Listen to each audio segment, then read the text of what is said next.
Hey, what's up guys? So right now I'm trying to restore the interior a little bit. It's pretty stained in a lot of places. Steering wheel, dash, door jambs, pretty dirty.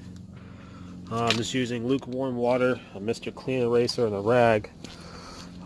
Here's the other side. Keep in mind this car is from 1995.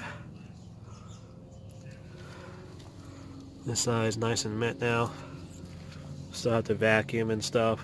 There's the door jamb. Alright. It's kind of dark out now, but here's a door panel. Door jambs.